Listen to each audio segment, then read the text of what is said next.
I love you.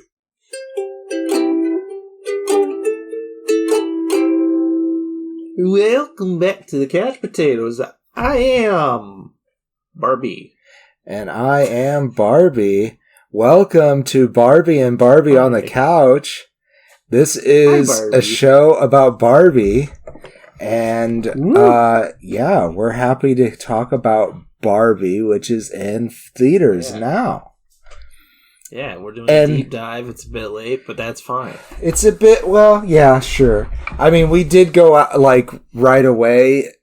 It's just how our our schedule. We already had things planned. Literally, history happened last month, and that was the Great Barbenheimer.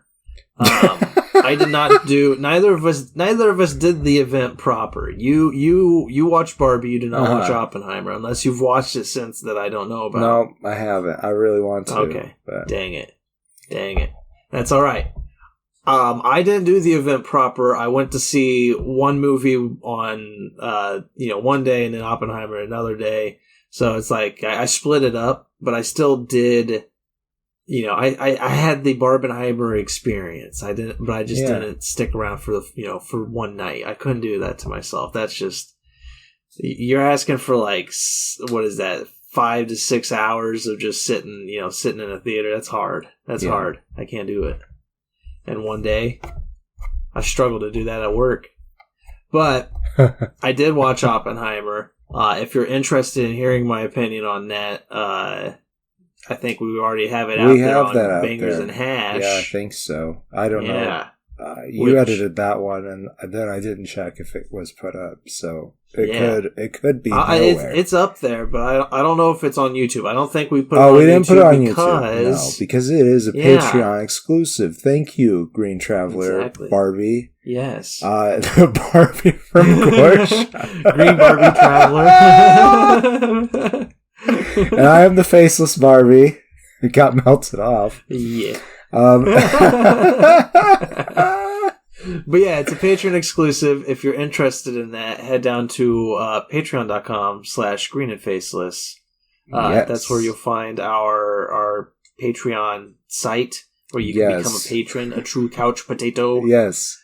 Please support our show. Fun things like Bangers and Hash. Yeah. And exactly. You'll have Bangers and Hash there. You can also make suggestions for the potato pick, which we also do once a month. But that's for everybody. Yeah. I said once a month. Let's talk about Barbie. Let's do it. It really probably just sounded like I snorted like a lion, but my nose was really itchy. Well, nobody was thinking that until you said it.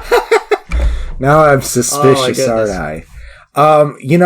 Not as a negative, but I could see this movie through the lens that everyone is on cocaine. Oh, yeah. Yeah, I can believe it. But I don't think that is really tripped true. out on acid. Yeah, maybe that too. Instead of. Yeah. Rather than. No, this movie was immediately I went in with too high of expectations just because of the creative minds behind everything. Right. First off, you got Greta Gerwig directing. I love Greta Gerwig. She's done Lady Bird, Little Women, now this. She's great. Yeah. Great director. Yeah. She also starred in Frances Ha, which is a great, hilarious little black comedy film. I don't think I've Frances seen that. Ha, I highly recommend it. We should do it sometime. But it's directed and written by her partner, Noah Baumbach, who co-wrote Barbie with her. Oh, fun! They work together a lot. But Noah Baumbach, Barbie and Ken. Yeah. Oh, how adorable! No, but Noah Baumbach, he's recently done the White Noise, and Frances Ha, like I said. But he also co-wrote with Wes Anderson on Fantastic Mr. Fox, I believe Life Aquatic with Steve Zissou. But don't quote me on that. Wow, that's pretty cool. But yeah, creative talent out the wazoo going in. Yeah. Yeah, it is. There you go, snorting again. Yeah, I do. It's August, and it's time. It's time for the sniffles again. So that does tell you that we are a little bit behind, I guess. But man, it doesn't seem like that long ago that we watched it. I really not really. Yeah, it doesn't feel like that long. Just a couple weeks. I do like that since I saw you last, you have gotten Harlequin hair. Yes. Yeah. I have, yes. I went full Harlequin. One dip blue. Yeah, one dip pink. It's good. Yes. Yeah. I love it. Yeah, I like it a lot. I feel like a popsicle. Margot Robbie would be proud. I hope so. Yeah, and she stars in this movie as stereotypical Barbie. Stereotypical Barbie. That's right. Yeah, and if you imagine a Barbie, for me, it's gonna be real hard not to see Margot Robbie anymore. And exactly, and she is stereotypical Barbie. Great casting just based on looks, and that's like super not what this movie's about. But they do have a hilarious joke at the end. It's so good. That was so good. Oh my god, that busted me. Who was the narrator? Helen Mirren was the narrator. Oh, right. Yeah, and she has I'll just spoil the joke because hopefully you've seen Barbie by now, because I think as we're going to talk about it, you'll understand that we do recommend it. We highly recommend it, and it should get your money because it supports women. Hell yeah. Yeah. And just the industry in general, because both this and Oppenheimer are, just huge films just from a creative standpoint. Like, we need more of these films. Like, this is what the industry needs. Please go give them your money. But the joke though for Helen Mirren was, there's something really hilarious about that said about it's just like, looks aren't everything, that kind of a thing, and then Helen Mirren, the narrator, just steps in. She's like, note to the filmmakers, don't cast Margot Robbie if you want to make this joke land. yeah. Just like, they do make fun of the fact that Margot Robbie is just beautiful. Yeah, just absolutely gorgeous in every way. That's true, and super talented. Crazy talented. She's super good. She does a great job. This whole movie, you follow stereotypical Barbie as, she's in Barbie land. Everything's kind of perfect. There's a female Supreme Court. Yep. Which I don't remember who mentioned it on what interview, but somebody asked one of the people working on Barbie, it's like, what would you bring over from Barbie land to the real world? And she's like, a full female Supreme Court. And I was like, fuck yeah. Like, I think that's what I'd bring over too, Like, just a better point of view. That would be great. God, that'd be nice. Imagine the things that would just happen. Like, it'd be so good. But there's all sorts of Barbies in Barbie World, obviously. Is it Barbie Land or Barbie World? I forget. I thought it was Barbie Land. It's Barbie Land. It might have been Barbie. I'm gonna, because it was either or in my head, and you said Barbie Land, so we're gonna land on that and say that there's a lot of Barbies. Like, you got all sorts of people in here. One is Dua Lipa, and she's the mermaid Barbie. Yay. And I'm pretty sure she's got a great fucking song that I'm sure you've heard if you're a human out there and have a radio. Yeah, they've heard it, and I'm sure I've heard it too, but I can't put it in my head right now. I don't know it well. Well, I sang it before we started recording. I know you did. And I sent it to you over Facebook Messenger. Yeah, and I listened to it. Because I'm an old fart. I did listen to it. But you also have President Barbie, played by Issa Rae, and who else should we mention? There's all sorts of Weird Barbie. Weird Barbie is every very girl important out there, and boys who played with Barbie. Had a Weird Barbie. That's true. Which is the one that they just fucked the shit out of. That's right. They damaged also the hair, had Weird G.I. Joes. for sure. Yeah. Yep. My brother, I remember one day my dad waking up and getting really mad because the house smelled like a lot of burnt matches. Oh, no. And he comes into the kitchen to find out my brother had been burning our little army. We had small army figures, like the little green guys. Yeah. And yeah, my brother had been burning a few of them to because he wanted it to be realistic. He wanted more casualties. Yeah, as you do. Hey, Foreman, can I borrow your G.I. Joe?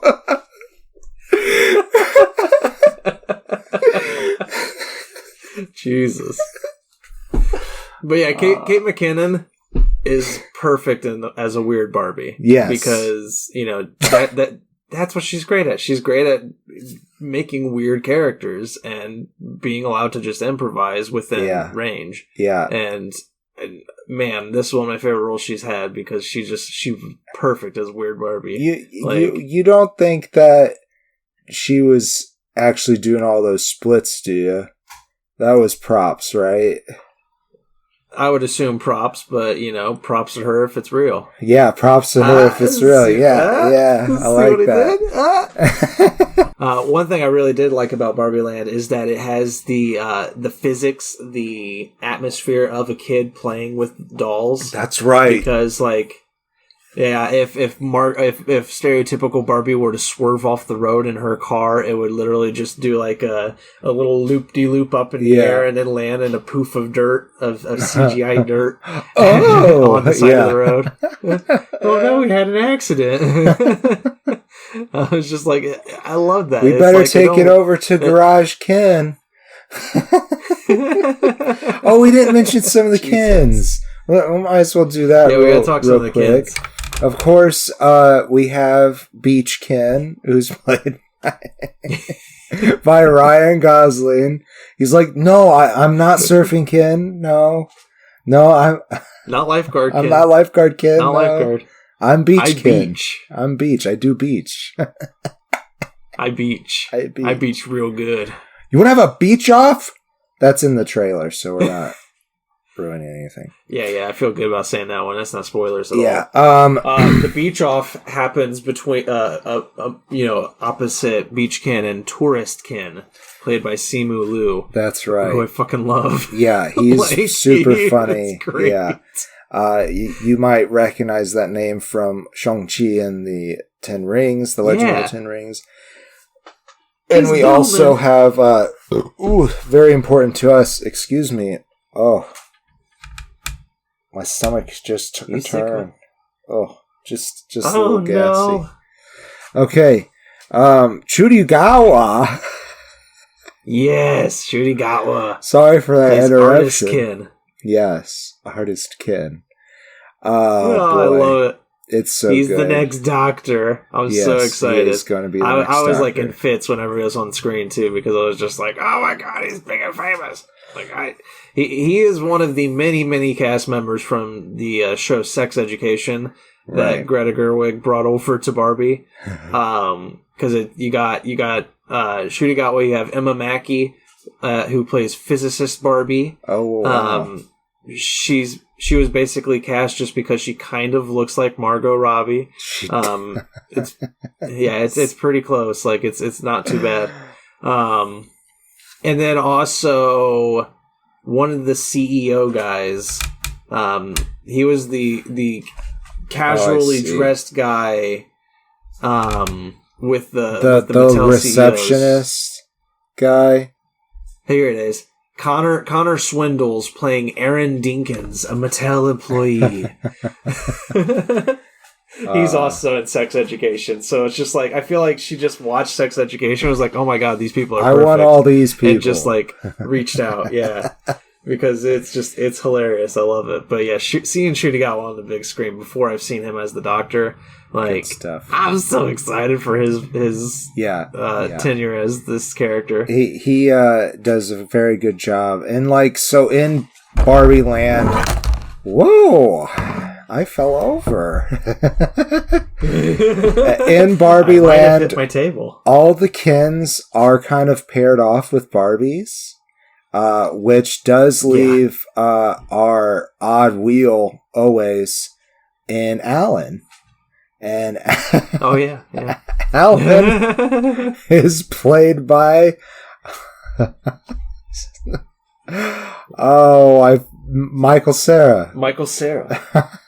Oh, I wanted to call him Sarah Michael. I'm like, that's not right. What was his name in Arrested Development? It was George Michael. Yeah, George Michael. Oh, jeez. But yeah, Michael Cera as Alan is like just the ad that I didn't know that I needed to this movie. But it was so it's so just good. it's a almost forgotten about Mattel doll. Yes. That they put out. He's supposed to be Ken's best friend. Yeah. That's his only Ken's personality. buddy. He's just a friend. Yeah, he's just a friend, a buddy. It's hilarious. Oh boy, man. So you also have Basketball Ken, another popular name, which is Kingsley Ben-Adir, who is recently the villain on Secret Invasion, Marvel's Secret Invasion. Oh, so that's okay. That was kind of fun. Yeah. I wish I could remember the character's name off the top of my head, but we'll talk about that. I can't remember it either. That's not saying anything. It might be saying something. Anything.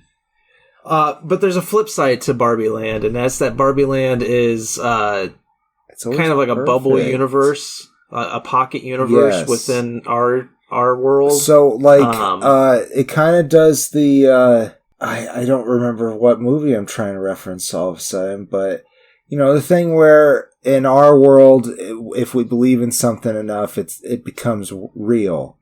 And that's what has happened with Mattel's Barbie line. And it's created this little Barbie land. It's created Barbie land, and it's all perfect. And one day, stereotypical Barbie is feeling existential. And things aren't perfect anymore. Like when she tries to jump off the third floor of her house, she doesn't just magically float down. she falls. She falls. Tumbles. And her feet are She's thinking about flat. Death. Oh my god, yeah, that's right. Her feet are flat. Yeah. But Quentin Tarantino loved that scene.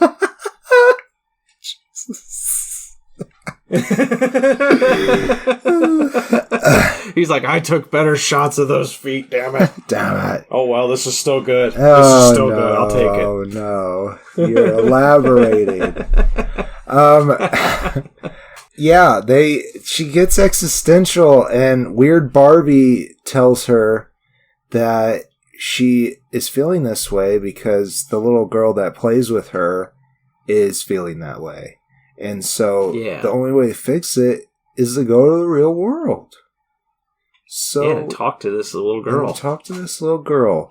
So Barbie hops in her car and goes on this journey, a several-step journey, only to find that Beach Ken, we'll just call him Ken from now on, has stowed away in her back seat. Yeah, stowed away. That's the better way to put it. Scared the shit out of her. And they're on their way to the real world. Like I said, several step process, fun, little music, which montage. Is still good. I really enjoy the real world stuff. You find who is it? Gloria and Sasha.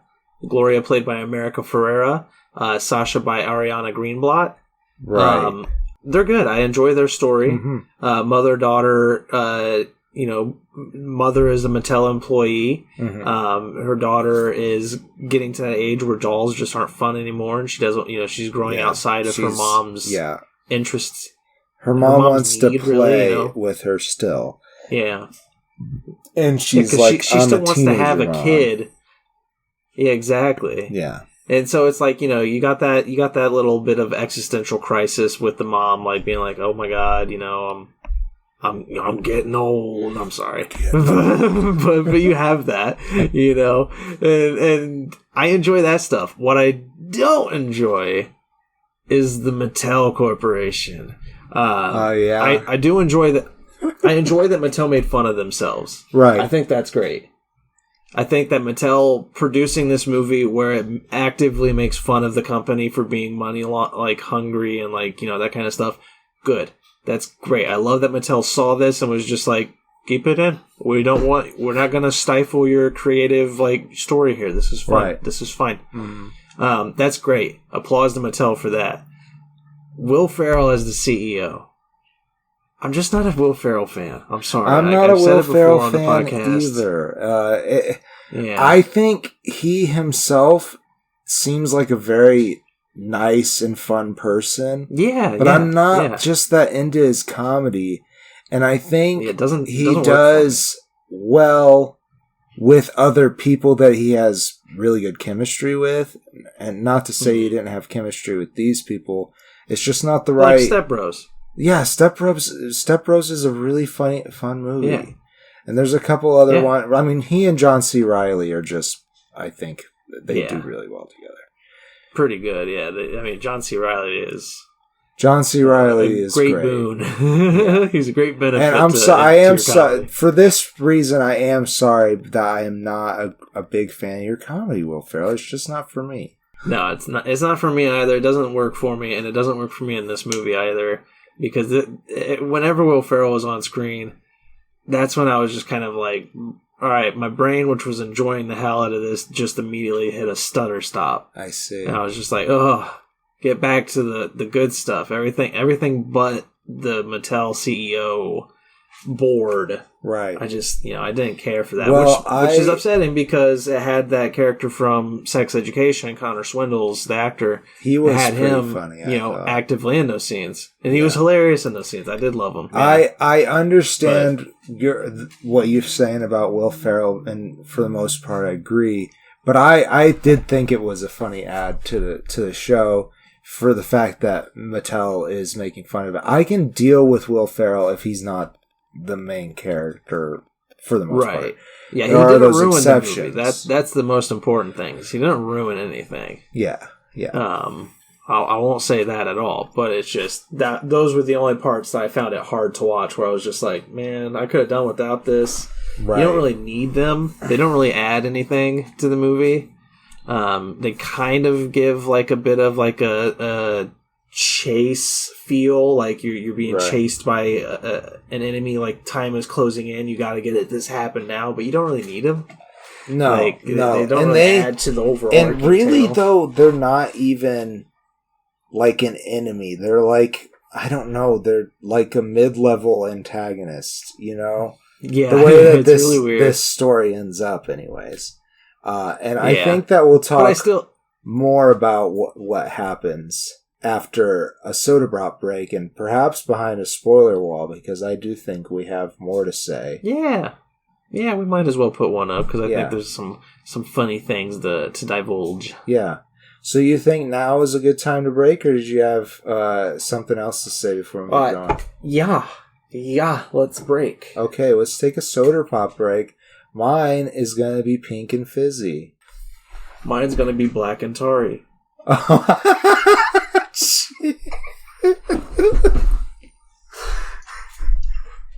I'm talking about Diet Coke. Oh, okay.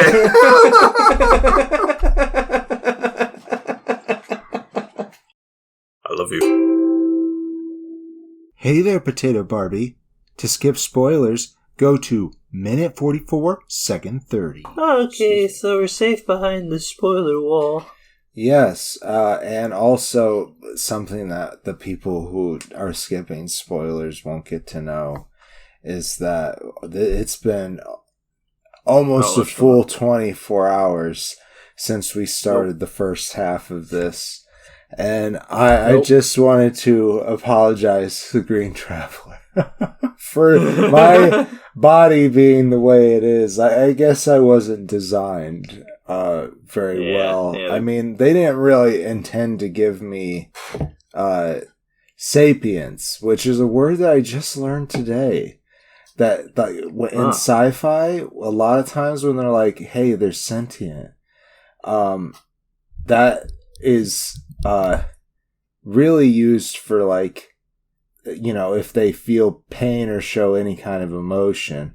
So when they mean like human-like intelligence, it's supposed to be sapience. And I just learned that word today. Yeah.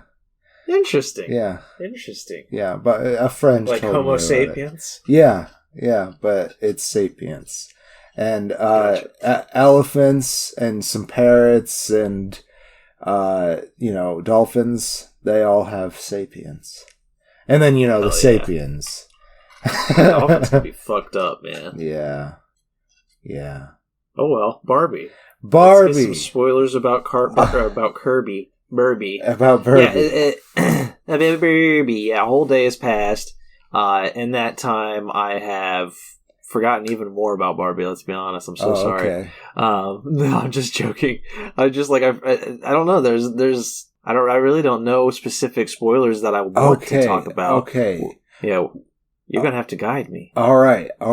Well, yesterday we left out of the synopsis that when Ken and Barbie go to the real world, they not only get made fun of for their 80s workout Barbie outfits, but Barbie gets smacked on the ass, and that was kind of upsetting, but real world. Hey, she immediately turned around and slugged the guy too. Yeah, that she was did. Great. That was great. That was good. Yeah, I enjoyed that. That was really good. Then, of that, then they get cowboy outfits, and well, no, they go to jail. Oh, they do go to jail. They go to jail when she has cowboy outfits. Huh? Yeah, because she slugs the guy and gets arrested for beating the shit out of him. Do they have the cowboy outfits on? Or do they have the cowboy outfits when he spanks her ass, yeah. Okay. Yep. All right, they got cowboy outfits because they're getting a lot of looks because of the workout stuff. And they were great. The cowboy outfits were great. A lot of outfit changes all the outfits in this movie are great. Yeah, they're all great. Obviously, it's Barbie. No, yeah, like the amount of budget that just went to pink is hilarious. Like, yeah, I had to be in the millions where they were just like, all right, we need pink pants, we need pink, pink jackets of all different types, pink shirts of all different types. Yep. Give me all the tool. We need all the tool that you have. I don't care about your other projects. Give me all the tool. And make it pink. Christopher Nolan has an atom bomb. I need a pink atom bomb. I need a pink atom bomb right now. And thus the cinematic Cold War began. All right. So some spoilers that we're trying to get to is that Ken not only falls in love with horses, but also the idea of patriarchy. Yeah. So he goes to the library and starts reading everything that he can find out about patriarchy, because the real world, obviously, is still very patriarchal. That's not the word, but it is what it is. And, that is when in the trailer he starts going around and asking women professionals to talk to the men professionals so that he can get a job. And he walks into a hospital and he goes up to a doctor and he's like, I need to speak to a doctor. And she's like, I'm a doctor. And he's like, no, you're a woman. It's like, but I need to speak to a doctor. Yeah. And then he does find, your standard lab coat man, probably pretentious doctor, walking down the hall. I'm judging this person without them actually being a character. And they're walking down the hall, and he's like, I need a clicky pen. Or something. Yeah. He tells her, he's like, there's the doctor. Right. I'll be right back. Give me a clicky pen. Yes. Ooh, and a coffee or whatever. He asked her to fetch him something.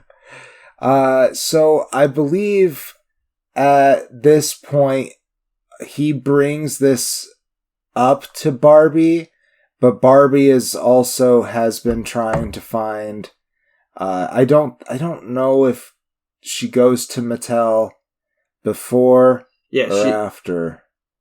I don't remember the exact order of things, but yeah, she does go to Mattel and she finds out that it's not a young girl who's been playing with her, whose emotions are getting to her. It's an employee. It's the young girl's mom. Right. I remember what happens first, Gloria. Though, is right. the high school scene where Sasha, once again, Sasha is played by Ariana Greenblatt. Greenblatt, yes. She totally disses her and makes her run away crying. And Barbie, that is. Then yes, Barbie. And Sarah told me, rather a friend of ours whose name is Sarah, told me that the whole point of the movie to them and their partner was when she sat next to that older woman, and the older woman was like, "What?" And she said, "You're just so beautiful." Yeah. And the old woman was like, "I know I am." She's like, "Yeah, I know." Yeah. I can agree with that. It's all about your finding your own self-confidence in your image and your life. Yeah, for sure. And also, satirizing the negative aspects of patriarchy. Mm-hmm. That's 100% true. Yeah, it's all fucking beautiful in that regard. Yeah, another thing that happens, we did mention that she goes to Mattel, so this is a spoiler. Rhea Perlman is in the show. I mean, I'm sure that's out by now. But she plays Ruth, a ghost who haunts Mattel, and also the original creator of Barbie. And I loved that, but at the same time, that was another part of it that I just didn't quite understand the world building of everything. It's like the world building's very loose, yes. But I love Rhea Perlman, so that was enjoyable, and it's hilarious that we literally just talked about her in Matilda. We go to watch this movie, and then bam, there she is again. There it's just like, oh my god! And she's she serves tea to Barbie to help her calm down, and I believe that's the scene where it was a little bit earlier where she tries to drink something and she spills it on herself, and then has trouble swallowing, and she's like, "I'm not used to something being in there." Because it's like all the material aspects of Barbie Land are just they're fake because it's a kid playing with them, so it's like there's no actual. She's never actually eaten food, and there's obviously a scene where she eats food for the first time too, and that was also fun. That scene though with Rhea and stereotypical Barbie at the end is wonderful. It's just absolutely wonderful. It's the heart of the film basically. And we walked in right when that scene was happening. Yeah, because on we walked accident. To a screening that wasn't over with, and we were like, "Whoa, back out!" And I had to pull our friend out. I was like, hey, "It's not. Their show's not over. It's still going." Oh man. There was no indication that it was the door was wide open. Yeah, it was. That was really weird. That was very weird. Yeah, the theater workers, they weren't on their game, I guess, that day. No offense to the theater workers. They have to listen to Nicole Kidman nonstop, so that's enough to hurt anybody. Greedy was in the theater quoting Nicole Kidman. Yeah, I can do it by heart. It's fucking annoying. So 4 years, you now they know haven't changed that shit. That we went to an AMC. God damn. So there you go.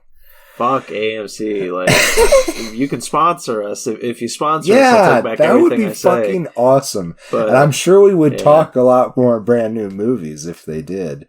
For sure. Yeah, definitely. Yeah. But all I'm saying is change the fucking Nicole Kidman thing.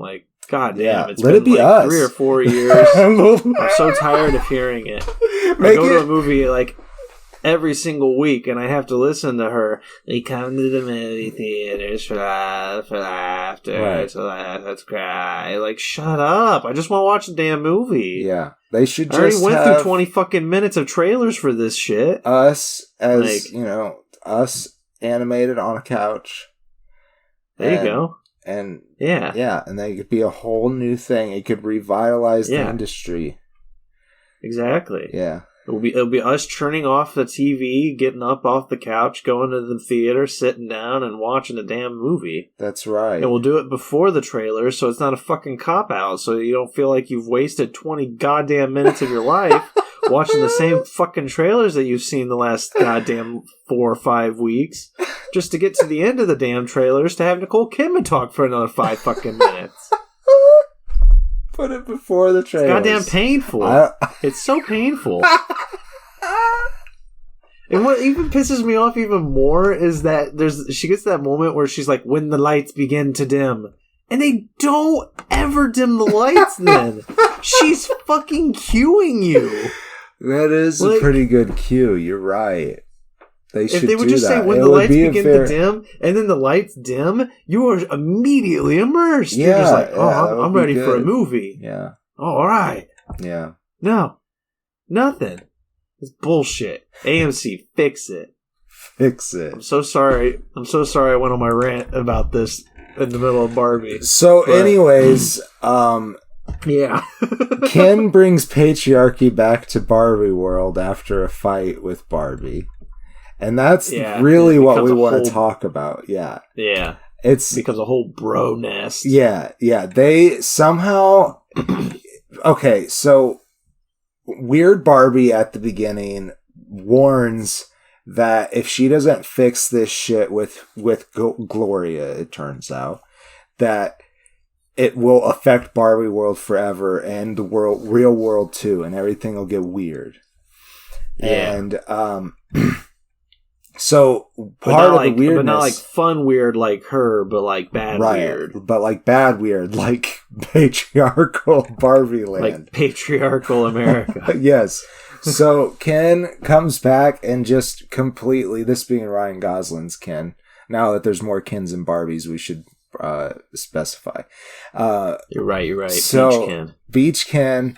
He comes back and he becomes Papa Ken, I guess. I don't know, but everything gets horse themed, and there's many fridges and beer everywhere, and for something about what Ryan Gosling says makes sense. Beach Ken is making too much sense because it's part of like the weird shit that Gloria's going through, like her existential problem.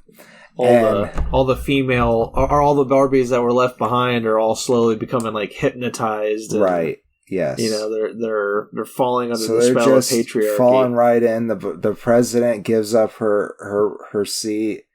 All the kids we don't have to do anything. All we have to do is just look beautiful. Right? Yeah, exactly. They all get the stereotypical 40s brainwashing. Which again, I know hearing us talk about it with more masculine voices, I know it's just kind of, you might be like, oh my god, I don't want to watch a movie that's about that. It's really well done. It's very satirical, obviously. Yeah.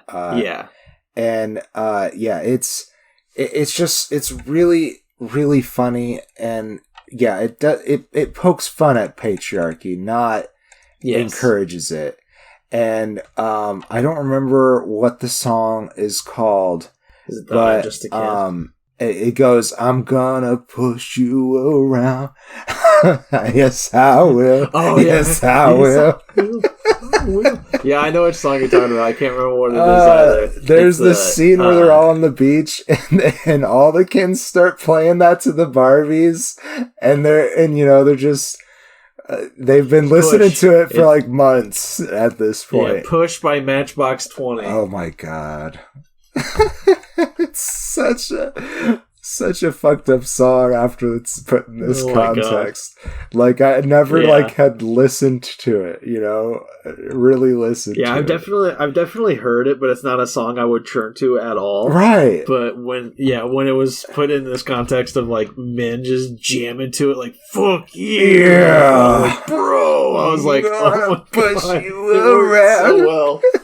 It worked so well. Oh, jeez. Oh, man. Yeah. From there, Barbie has to get things back to normal, but she's still having this existential crisis because so is Gloria. But they're in Barbie Land 2 now at this point. And they help. Which is interesting. Yes, it is interesting. This is where everything gets... honestly, little plot convenient, but that's not the most important part of the movie. As a woman, how do they ever leave Barbie Land? How does Gloria and her daughter not just look at Barbie Land and be like, yeah, I want to live here? This seems much better. Sasha is very much not into the girly girl florals and... That's fair, yeah. Whatnot. Florals. That's not a word. But the mom could just, be like, all right, you go off to the real world. You're old enough now. You don't need me. Like, you're in high school. That's true. I'm pizza. I'm America Ferrera doll now. Yeah. Yeah. She could just be like, I'm staying behind. I'm America Barbie. Yeah, I'm America Barbie. Well, that doesn't sound that good. Just making it. I'm Gloria Barbie. I'm Ferrera Barbie. I guess it's Gloria. Yeah. So she could just be Gloria because there's Skipper, and there's an ally, and Midge. I think Midge is the pregnant one. Yeah, I think that was right. Yeah. Yeah. Or it's she was played by Emerald Fennell. I think she was the director of that one movie we really liked last year. Oh, hold on, I'm looking for it. Promising Young Woman. Oh, that was really good. Well, that's cool. Yeah, with Carey Mulligan. They included her. Yeah, that was. She was also that was funny. She also acted. That's what it was. She acted in The Danish Girl. Wow, I do recognize her from some things. Oh, she plays Camilla Parker Bowles in The Crown, who is now the Queen Consort. Ooh. Yeah. How exciting. Yeah, I believe that's her title. I could be wrong, and they'll come at me. I was just reminded of something here. Yes. Gloria has a husband in the real world, played by Ryan Piers Williams. Oh, yeah, the guy who has, no real part. Yeah, which is fine. That's totally fine. I'm realizing a reason why she might not want to stay in Barbie Land. I mean, of course she has a daughter who's not of age to actually be without a mom. He is very supportive. That is his literal only quality. Though. That's fair. And that is, I think that is fine. There's 110,000 more movies where it's the other way around. Oh, yeah. I am not at all complaining about Gloria's husband not having much of a role. That's you complaining about it. I don't care at all whatsoever. I'm totally fine. Just toss you under the bus. Yeah, thank you. I really appreciate it. You get attacked.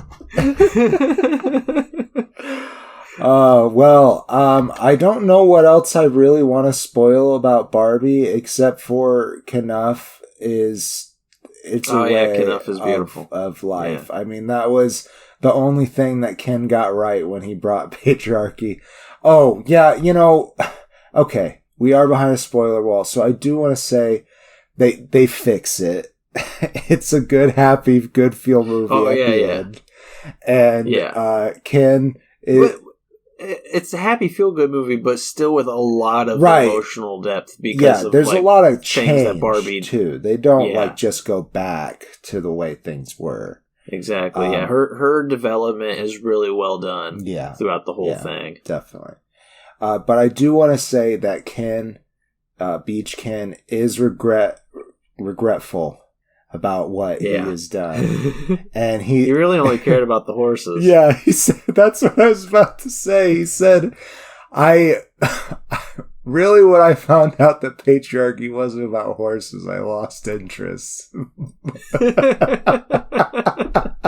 Oh man, I love, honestly, Ryan Gosling is fucking amazing in this movie. Yeah. Like, he is 100% phenomenal. Like, Margot Robbie outshines him, but because it's her movie. Yeah, as she should. Exactly. Yeah. But man, his shirts in this were on point. The I'm Kenough one is everybody should have that shirt, and obviously anybody named Ken should have that shirt. Yes, definitely. Because you are Kenough. But there's another great shirt that Ryan Gosling made mildly popular, and that was the photo of Ncuti Gatwa being announced as Doctor Who, because Ryan Gosling is apparently a huge fan, and he apparently heard the news that Ncuti Gatwa was announced as Doctor, and he ran all the way across the set to be like, that show is awesome, this is so fucking exciting. Like, he's so excited. And then he made a t-shirt of Ncuti Gatwa, and he wore it, and Russell T Davies and BBC were just like, ha ha ha, we might want to brand that, please take it off. That's funny. Another thing about his involvement in this, Sarah, not being my partner, showed us a photo of a Ken that Ryan Gosling apparently saw after getting the call and then contemplating the role of Ken. And he snapped the picture of the Ken next to this squeezed lemon face down in the dirt to Greta Gerwig, and it was like, his story must be told. It was I love that story. It's really funny. Like, his daughter or his kid was playing with it, and it's like he just walks out and it's just left in the dirt, and he's like, I will take this role. I will. Oh boy.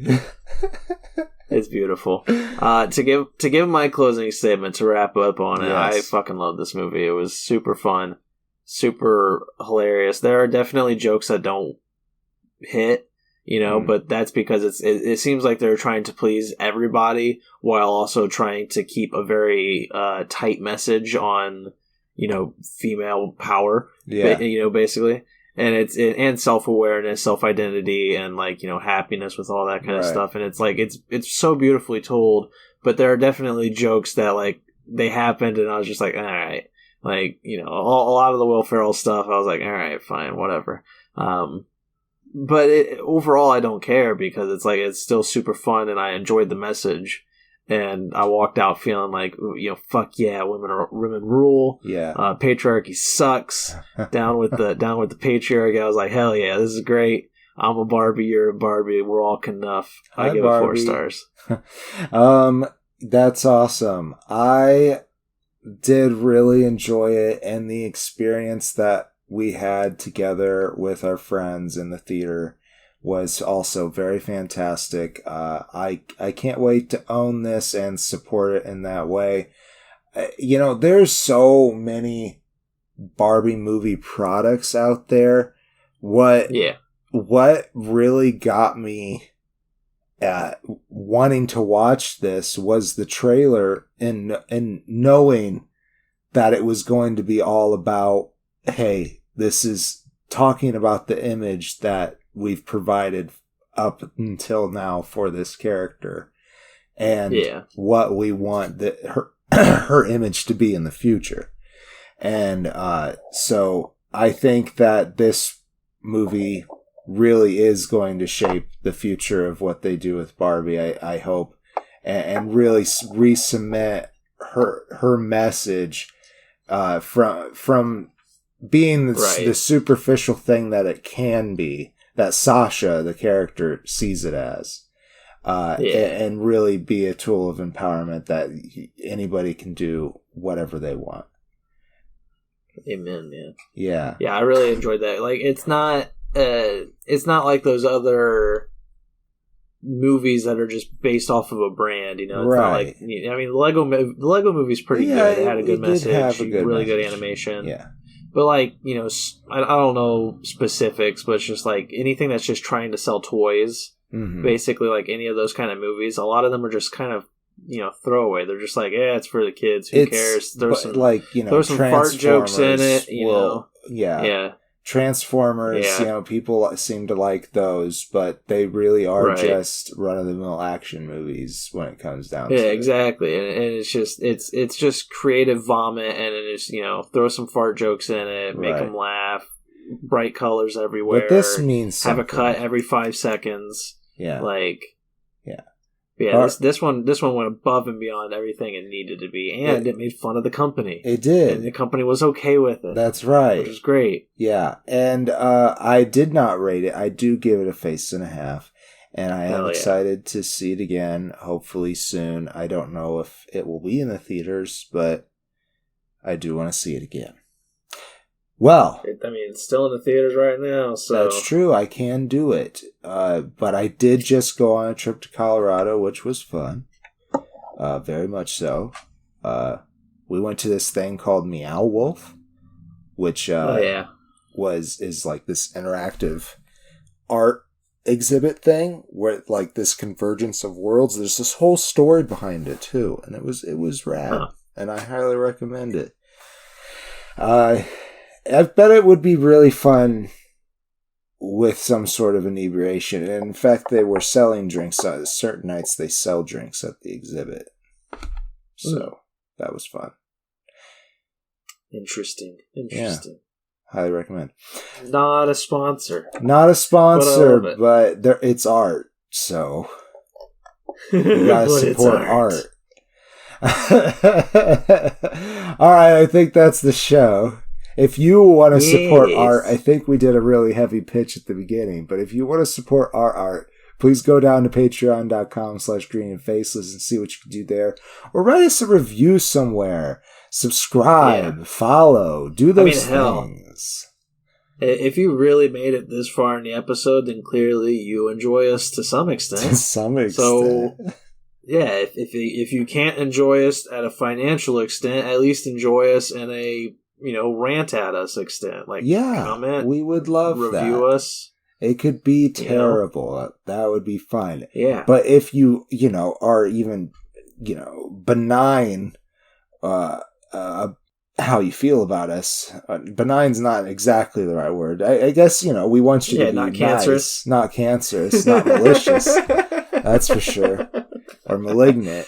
But, you know, just give us 5 stars on Apple Podcasts. It'll get other people to listen to it. No 4s. I'm looking at you, Alan. No 4s. Michael Cera. God bless you. Well, I think that's the show. I think it is. Yeah, it's been very, very enjoyable. Thank you for sticking around. Love y'all. Yeah. I am the Green Traveler from Gorsh. And I am the Faceless Leon, the most successful experiment on Earth. In the way that I earn a paycheck. Okay. Questionable. Safe travels and good night. Green and Faceless on the Couch is a proud production of FictionWorks 19. Are you a fan of the show? Feel free to contact us at greenandfacelessfans@gmail.com or visit our Patreon page at patreon.com/greenandfaceless. Don't forget to comment, like, and subscribe, or rate us on Apple Podcasts. Thank you so much for listening.